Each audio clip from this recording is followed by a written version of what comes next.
I've asked you to watch this video about fixation of wrist fractures because we've decided to go ahead with an operation to fix your fracture.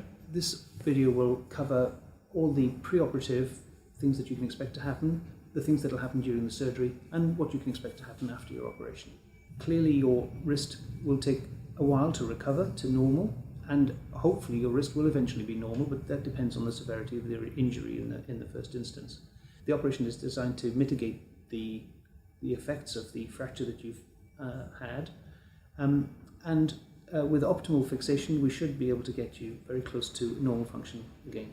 I have extensive experience in managing trauma patients, and this is indeed my area of subspecialist interest, and for 15 years I was a complex trauma reconstruction surgeon at King's, and I've more experience than most at reconstructing very complex fractures.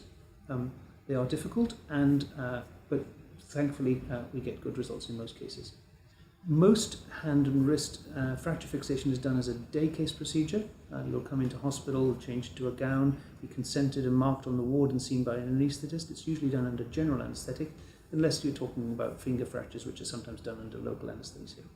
If you have general anaesthetic, the operations usually take in the region of 45 minutes to an hour to perform, and we'll put the internal fixation in.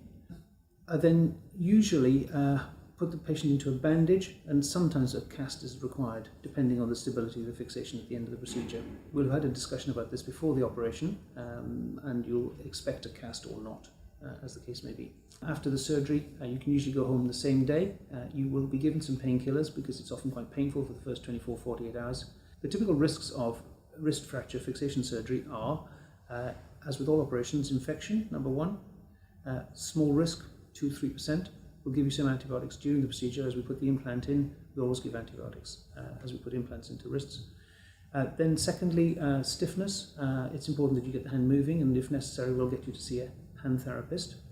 The next complications are tendon injury, nerve injury, thankfully very uncommon.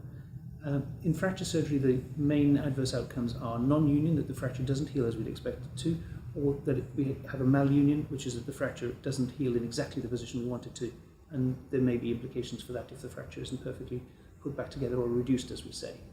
Following fracture fixation in the wrist, we will immobilize your hand and wrist in the usual way, either in a cast or sometimes in a thermoplastic splint, and you'll see a hand therapist if necessary to have that molded.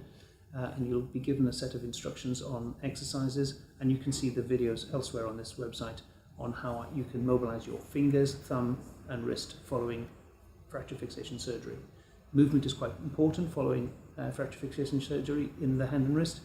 We will immobilize you in a cast or a splint if necessary, but this will be for the minimum period of time, and then we'll get your hand and wrist moving as soon as we can under the professional guidance of a hand therapist if necessary. Most fractures take about 6 weeks to heal. That's for the bone to set, and during that time it's a question of how soon we can start moving the soft tissues around that, and the sooner we can start moving the soft tissues the better, and that will depend on how much stability we've managed to get into the fixation of the fracture. You'll start to return to normal activities from about 6 weeks. Heavier activities such as using a screwdriver or a drill or a hammer, or returning to the gym, open palm weight bearing, that sort of thing, or returning to contact sport, we're talking normally 6 to 8 weeks. Following fracture fixation surgery in the wrist and the hand, people normally return to driving when their splints are removed, and that's normally when they recover a good grip strength and a good range of movement in the fingers.